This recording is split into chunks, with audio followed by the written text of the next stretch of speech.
nei šis, nei tas, nei šuo, nei veršis.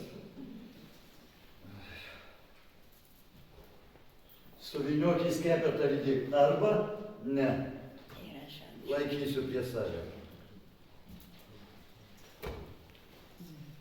Išvažiavę išvaikysime visas vokiečių vardas.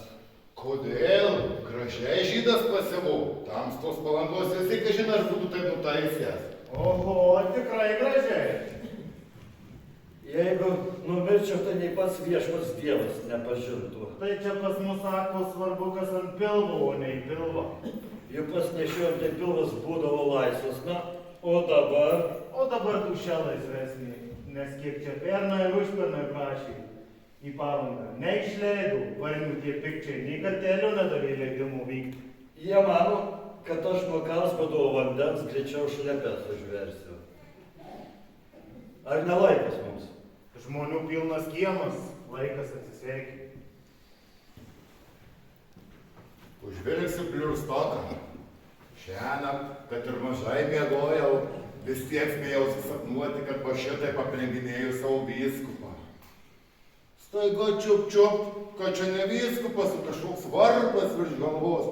Kažin kažmai buvo padėjęs, galvoju savo, imsiu ir paskambinsiu. Na ir kaip, ar gražiai skambėjo? Gražiai, kaip Velykų rytą. Vadinasi, viskas bus gerai. Pailsėsit, atsigausit, pasigydysit. Na, sakyk, nevidonė, jei sakai varpas. Už ko mane tampėjai? Už rankos ar kojos? Buvo kažkoks tai pasaitas. Ai, dar atsisėskime prieš kelionę.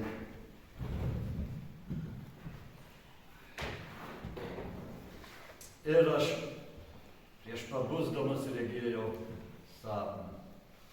Iš kažkur pasirodytas piemenėlis su negyvu žaislyčiu ant kaklo. Nežinau, ar tu jį atsimeni. Atsimenu Pliotelių dvare pas Knežauską. Tas vaikėlis paėmė mane už rankos ir nusivedė į Varnių bažnyčią, į katedrą. Bet visi altoriai jau buvo pasikeitę. Viename kampe bestovį Simonas Daukantas, šalimais Mikalojus Daukša, kurio nepažinojau. Kitame Klemensas Kairys, Noreika Izidorius ir mano mamanė tarp jų įsispraudus.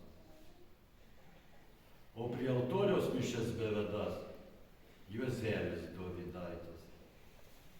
Aš Yeah.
sąjūdžio nariai, tai kviečiam kartu su mumis, o kas irgi vietas gal draugį pasaulius, tai galime eiti irgi trumpai parapijų salę.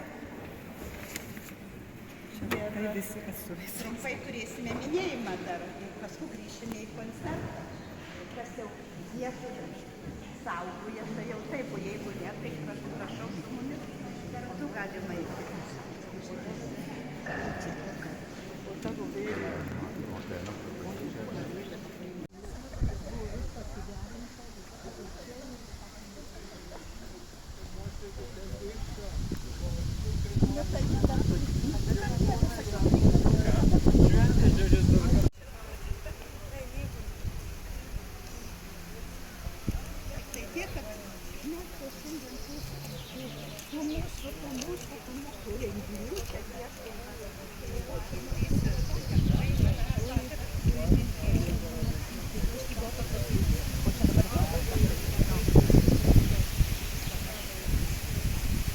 Paskyrimo vietas.